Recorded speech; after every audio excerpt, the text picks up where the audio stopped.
नमस्कार, सुप्रभात। हमारे इस विशेष सांकेतिक समाचार में आप सभी दर्शकों का स्वागत है। मैं हूं साइमा खान, मेरे साथ है मेरी सहयोगी दीपाली। तो नजर डाल लेते हैं सबसे पहले हेडलाइंस पर। हरित क्रांति के जनक एमएस स्वामीनाथन की जन्मशती आज। प्रधानमंत्री नरेंद्र मोदी अंतर्राष्ट्रीय सम्मेलन का करेंगे शुभारंभ। सदाबहार क्रांति, जैव खुशहाली का मार्ग विषय पर होगा मंथन।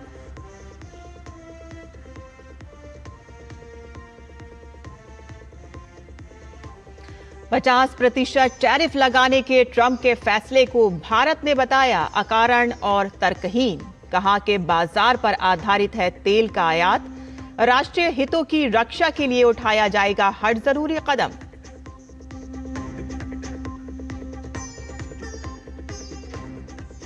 अमेरिका की ओर से 50% टैरिफ लगाने पर भड़के ब्राजील के राष्ट्रपति। कहा कि ट्रंप के बात करके खुद को नहीं करेंगे अपमानित।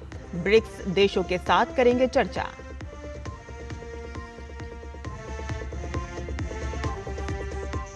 संसद में नियमों का हवाला देकर पक्ष विपक्ष में बिहार एसआईआर मुद्दे पर गतिरोध जारी। दोनों सदन में आज खेल और समुद्री व्यापार से जुड़े महत्वपूर्ण विधेयकों पर चर्चा प्रस्तावित।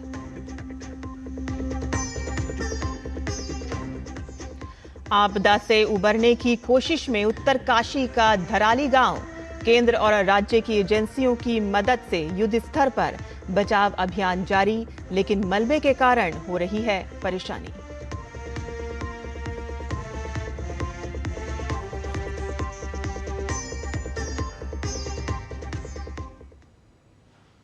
और अब समाचार विस्तार से। हरित क्रांति के जनक डॉक्टर एमएस स्वामीनाथन की आज जन्मशती है और इस अवसर पर आज से दिल्ली स्थित भारतीय कृषि अनुसंधान परिषद में एमएस स्वामीनाथन शताब्दी अंतर्राष्ट्रीय सम्मेलन हो रहा है और इसका उद्घाटन आज प्रधानमंत्री नरेंद्र मोदी करेंगे। एमएस स्वामीनाथन के सम्मान में सरकार द्वारा एक स्मारक सिक्का और डाक टिकट जारी किया जाएगा। इस मौके पर पीएम का संबोधन भी होगा। सम्मेलन का विषय सदाबहार क्रांति, जैव खुशहाली का मार्ग। प्रोफेसर स्वामीनाथन के सभी के लिए भोजन सुनिश्चित करने के प्रति आजीवन समर्पण को प्रदर्शित करता है। ये सम्मेलन वैज्ञानिकों, नीति निर्माताओं, विकास पेशेवरों और अन्य हितधारकों को सदाबहार क्रांति के सिद्धांतों को आगे बढ़ाने पर चर्चा और विचार विमर्श का अवसर प्रदान करेगा। एमएस स्वामीनाथन रिसर्च फाउंडेशन और विश्व विज्ञान अकादमी मिलकर एमएस स्वामीनाथन खाद्य और शांति पुरस्कार की शुरुआत करेंगे। प्रधानमंत्री नरेंद्र मोदी सम्मेलन का उद्घाटन करेंगे और पूसा में किया जा रहा है 3 दिवसीय कार्यक्रम का आयोजन और इसमें एक स्मारक सिक्का और डाक टिकट भी जारी किया जाएगा। सम्मेलन का विषय है सदाबहार क्रांति, जैव खुशहाली का मार्ग।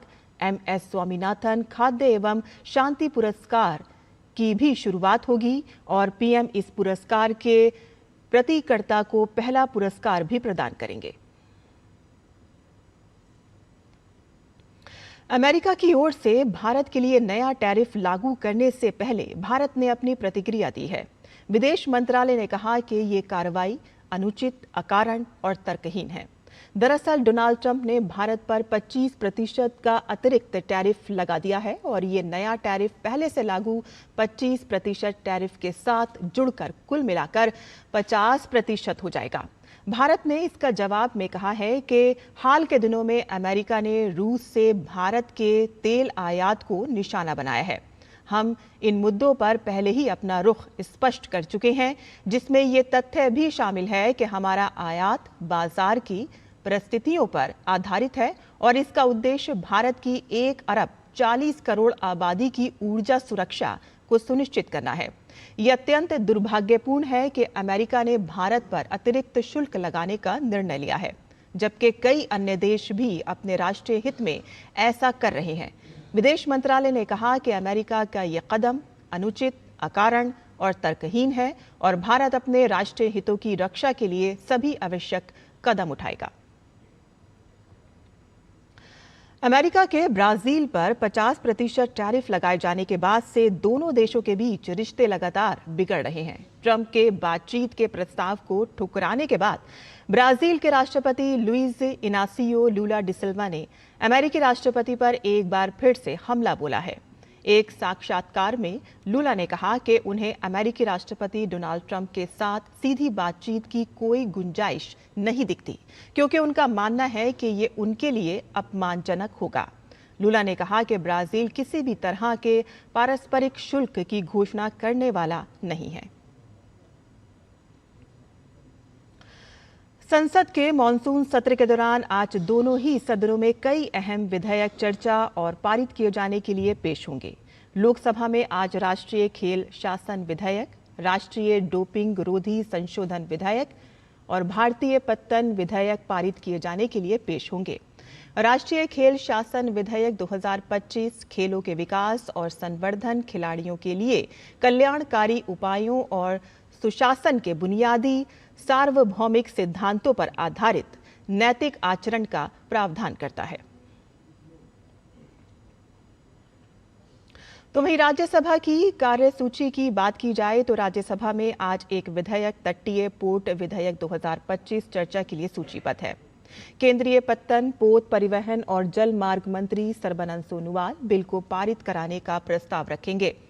बिल तटीय पोत परिवहन के विनियमन से संबंधित विधि के समेकन और संशोधन के लिए, तटीय व्यापार की प्रोन्नति के लिए और उसमें घरेलू सहभागिता को बढ़ावा देता है और ये सुनिश्चित करता है कि भारत अपनी राष्ट्रीय सुरक्षा और वाणिज्य आवश्यकताओं के लिए भारतीय नागरिकों द्वारा स्वाधिकृत और प्रचालित तटीय बेड़ों को सुसज्जित हो।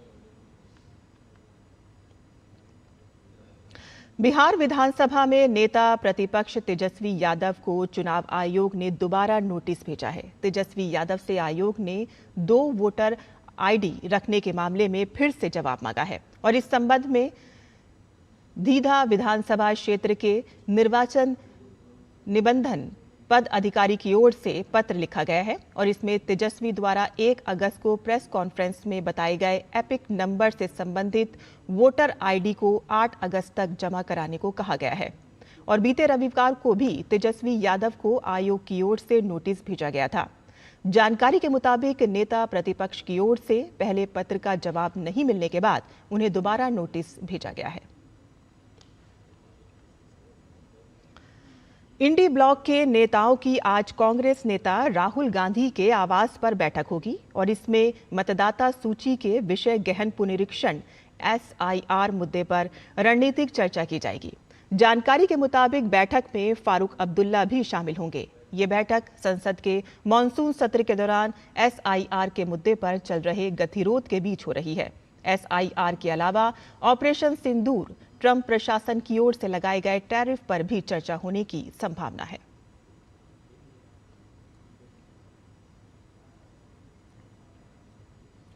उत्तराखंड का धराली त्रासदी से उबरने की कोशिश में जुटा हुआ है। प्राकृतिक आपदाओं के बाद से राहत और बचाव कार्य युद्ध स्तर पर जारी है, लेकिन खराब मौसम बचाव अभियान में परेशानी बन रहा है। उत्तराखंड के CM ने बुधवार को हर्षिल का दौरा किया और वहां लोगों से मुलाकात की। CM धामी ने बचाव अभियान के लिए अधिकारियों को तमाम जरूरी निर्देश दिए। आपदा के बाद से NDRF, स्थानीय प्रशासन, SDRF लगातार रेस्क्यू ऑपरेशन चला रहे हैं और जिसके तहत बड़ी संख्या में लोगों को सुरक्षित बचाया गया है, तो कई लापता लोगों की तलाश जारी है, लेकिन मलबे के कारण काफी परेशानी हो रही है।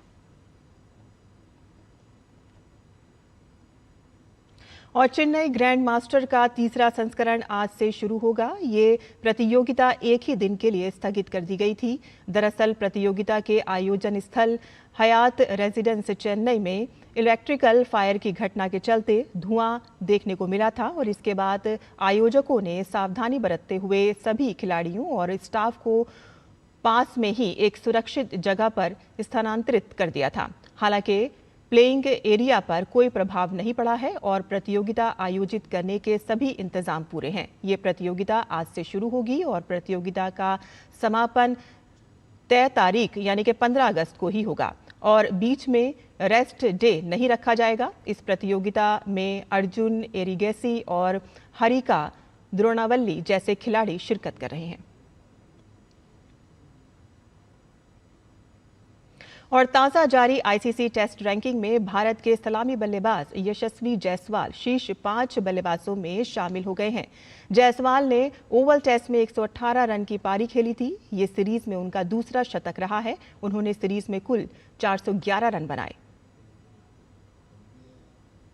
तेज गेंदबाज मोहम्मद सिराज और प्रसिद्ध कृष्णा ने भी अपने करियर की सर्वाधिक टेस्ट रैंकिंग हासिल की है। सिराज 12 स्थान चढ़कर 15वें स्थान पर पहुंच गए हैं, तो वहीं प्रसिद्ध 25 स्थान चढ़कर 59वें स्थान पर पहुंच गए हैं।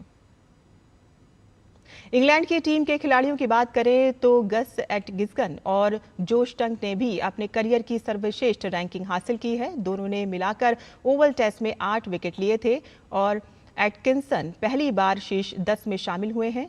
वे मिचेल स्टार्क के साथ संयुक्त रूप से 10वें स्थान पर हैं, तो वहीं टंग 14 स्थान बढ़ चढ़कर 46वें स्थान पर पहुंच गए हैं। और इसी के साथ ही हमारा ये विशेष सांकेतिक समाचार यहीं समाप्त होता है। मुझे और मेरी सहयोगी दीपाली को अनुमति दें, लेकिन आप देखते रहिए DD न्यूज़। नमस्कार।